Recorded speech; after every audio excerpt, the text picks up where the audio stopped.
नमस्कार। जब भी भारत की अर्थव्यवस्था की बात होती है तो कृषि मतलब खेती-बाड़ी उसकी रीढ़ की हड्डी की तरह है। सच कहूं तो ये देश की धड़कन है।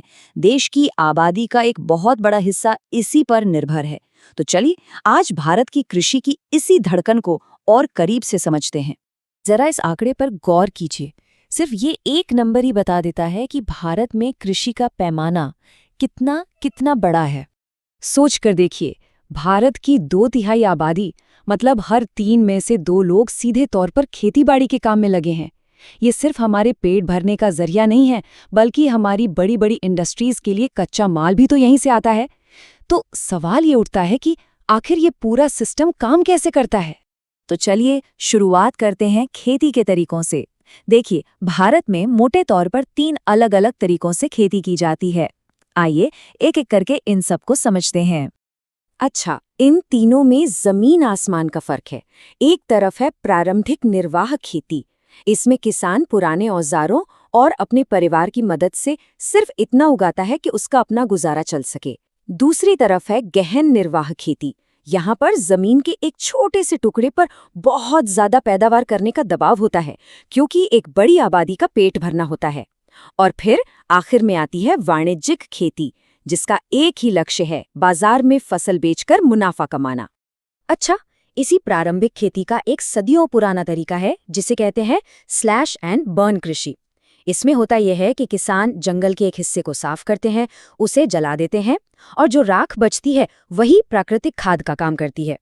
और पता है एक दिलचस्प बात, भारत के उत्तर पूर्वी राज्यों में इसे आज भी झूम खेती के नाम से जाना जाता है। अब वाणिज्यिक खेती का एक और बड़ा रूप है बागान खेती। जरा सोचकर देखिए, मीलों तक फैले हुए चाय, कॉफी या रबर के बागान। यहाँ एक ही फसल को बहुत बड़े पैमाने पर उगाया जाता है और इसका सीधा सीधा लक्ष्य होता है उद्योगों को कच्चा माल देना। तो हमने ये तो समझ लिया कि खेती कैसे होती है। अब बारी है ये जानने की कि कब होती है। भारत में कृषि का पूरा चक्र 3 अलग-अलग फसली मौसमों पर टिका हुआ है। भारत का जो कृषि कैलेंडर है वो पूरी तरह से मौसम के साथ कदम से कदम मिलाकर चलता है। रबी की फसलें सर्दियों में बोई जाती हैं और गर्मियों में काटी जाती हैं। फिर जैसे ही मॉनसून दस्तक देता है, खरीफ फसलों की बुआई शुरू हो जाती है, जिनकी कटाई पतझड़ में होती है। और हाँ, इन दोनों के बीच एक छोटा सा गर्मियों का मौसम भी आता है, जिसे जायद कहते हैं। तो सवाल ये है कि इन मौसमों में आखिर उगता क्या-क्या है। तो देखिए, सर्दियों की जो रबी फसलें हैं उनमें गेहूं, जौ और सरसों सबसे मुख्य हैं। वहीं मॉनसून पर निर्भर रहने वाली खरीफ फसलों में चावल, मक्का और कपास जैसी फसलें आती हैं।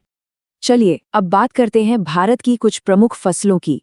वो फसलें जो पूरे देश का पेट भरती हैं और हमारी इंडस्ट्रीज को भी चलाती हैं। आइए भारत की कुछ सबसे महत्वपूर्ण फसलों पर एक नजर डालते हैं। लिस्ट में सबसे ऊपर है चावल, जो कि भारत के ज्यादातर हिस्सों का मुख्य भोजन है। और आपको पता है, हम चीन के बाद दुनिया के दूसरे सबसे बड़े उत्पादक हैं। इसे उगाने के लिए काफी ज्यादा तापमान, नमी और 100 सेंटीमीटर से भी ज्यादा बारिश की जरूरत पड़ती है। अच्छा, चावल के बाद नंबर आता है गेहूं का। ये देश की दूसरी सबसे महत्वपूर्ण अनाज की फसल है। खास करके उत्तर और उत्तर पश्चिमी भारत में ये लोगों का मुख्य भोजन है। चलिए अब एक और बहुत ही महत्वपूर्ण अनाज समूह की बात करते हैं, बाजरा। इसे मोटा अनाज के नाम से भी जाना जाता है। देखिए, ये सिर्फ अनाज नहीं है, ये पोषण के पावर हाउस हैं। भारत में मुख्य रूप से ज्वार, बाजरा और रागी उगाए जाते हैं। इनमें से रागी तो आयरन, कैल्शियम और दूसरे कई पोषक तत्वों का खजाना है। मतलब एक तरह का सुपर फूड ही समझिए। और अब बात करते हैं गन्ने की। पता है, भारत ब्राजील के बाद दुनिया का दूसरा सबसे बड़ा गन्ना उत्पादक देश है। हमारी चीनी, गुड़, खांडसरी सब कुछ इसी से तो बनता है। और फिर आती है हम सबकी पसंदीदा चाय। एक दिलचस्प बात यह है कि इसे भारत में अंग्रेज लेकर आए थे। इसकी खेती के लिए एक खास तरह की गहरी और उपजाऊ मिट्टी और खास जलवायु की जरूरत होती है। और ये एक बहुत ही श्रम प्रधान यानी लेबर इंटेंसिव इंडस्ट्री है। अब बात करते हैं उस फसल की जिससे हमारे कपड़े बनते हैं, यानी कपास। क्या ये पता है कि भारत को ही कपास के पौधे का असली घर माना जाता है? इसे उगाना कोई आसान काम नहीं है।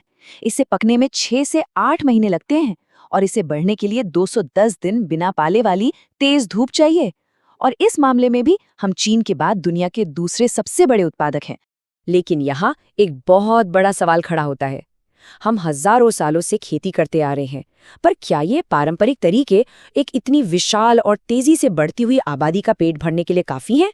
बिल्कुल, इसी चुनौती का सामना करने के लिए भारतीय कृषि में बड़े पैमाने पर सुधार किए गए हैं। तो चलिए देखते हैं कि इस प्राचीन प्रथा को आधुनिक बनाने के लिए कौन-कौन से संस्थागत और तकनीकी बदलाव हुए। देखिए, सुधारों का ये दौर आज़ादी के ठीक बाद ही शुरू हो गया था।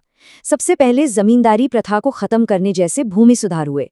फिर 60 और 70 के दशक में आई हरित क्रांति और श्वेत क्रांति, जिन्होंने फसल और दूध उत्पादन की तो जैसे तस्वीर ही बदल दी। और इसके बाद 80 और 90 के दशक में भूमि विकास के बड़े बड़े कार्यक्रम लागू किए गए। आज के समय में किसानों की मदद के लिए कई आधुनिक कदम उठाए गए हैं, जैसे प्राकृतिक आपदाओं से बचाने के लिए फसल बीमा का प्रावधान है। फिर कम ब्याज पर कर्ज देने के लिए ग्रामीण बैंक बनाए गए, किसान क्रेडिट कार्ड यानी केसीसी की शुरुआत हुई। और इन सब के अलावा सरकार न्यूनतम समर्थन मूल्य, जिसे एमएसपी कहते हैं, वो तय करती है ताकि किसानों को बिचौलियों के शोषण से बचाया जा सके। लेकिन सुधार सिर्फ सरकार की तरफ से ही नहीं आए। एक बहुत ही अनोखा आंदोलन था भूदान, जिसे शुरू किया था विनोबा भावे ने। इसमें उन्होंने अमीर जमींदारों को इस बात के लिए प्रोत्साहित किया कि वो अपनी जमीन का कुछ हिस्सा स्वेच्छा से भूमिहीन किसानों को दान कर दें। इसे रक्तहीन क्रांति के नाम से भी जाना जाता है। तो आज भारतीय कृषि एक बहुत ही अहम चौराहे पे खड़ी है। ये देश का दिल तो है, इसमें कोई शक नहीं, लेकिन इसे लगातार बदलते समय के साथ खुद को विकसित भी करना होगा। और असली सवाल यही है कि भारत अपनी हजारों साल पुरानी कृषि परंपराओं और भविष्य की आधुनिक मांगों के बीच संतुलन कैसे बनाए।